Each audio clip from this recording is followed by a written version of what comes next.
आज या ठिकाणी मराठा महासंघ सातारा जिल्हा, अखिल भारतीय मराठा महासंघ आणि मराठा क्रांती मोर्चा खंडाळा तालुका यांच्या वतीने ही आजची पत्रकार परिषद घेण्यात येत आहे।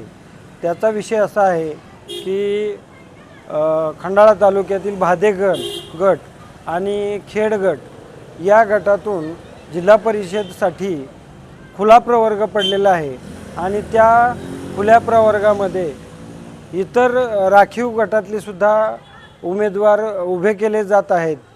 म्हणून आमची ज्या पक्षाच्या माध्यमातून त्या राखीव प्रवर्गातल्या उमेदवारांना उमेदवारी दिलेली आहे त्या पक्षाच्या स्थानिक पक्षश्रेष्ठींना आमची विनंती राहील की खुला प्रवर्ग हा राऊंडनं केव्हा परत येईल याचा नेम नाही आणि खुल्या प्रवर्गामध्ये इतर जे काही प्रवर्गातील उमेदवार दिलेले आहेत ह्या असं करण्यामुळं समाजावरती इथं अन्याय होताना दिसतोय।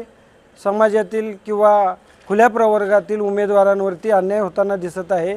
त्यामुळं पक्षश्रेष्ठींनी त्यांनी विचार करून तिथं खुल्या प्रवर्गातील उमेदवार द्यावेत ही आमच्या मराठा महासंघाच्या आणि मराठा क्रांती मोर्चा खंडाळाच्या वतीनं विनंती राहील। त्यांनी याचा विचार जरूर करावा आणि त्या ठिकाणी खुल्या प्रवर्गातील व्यक्तींना उमेदवारी द्यावी।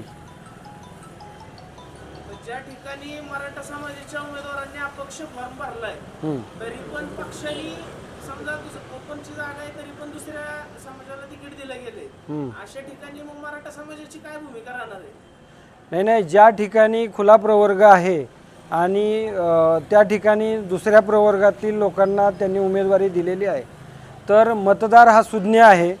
मतदार आपल्या आपल्या समाजाचा विचार करून प्रवर्गाचा विचार करूनच मतदान करेल आणि त्याच्यामुळं ज्यांनी हा खुल्या प्रवर्गाचा विचार नाही केला त्या पक्षांना किंवा त्या उमेदवारांना याचा नक्कीच फटका बसेल।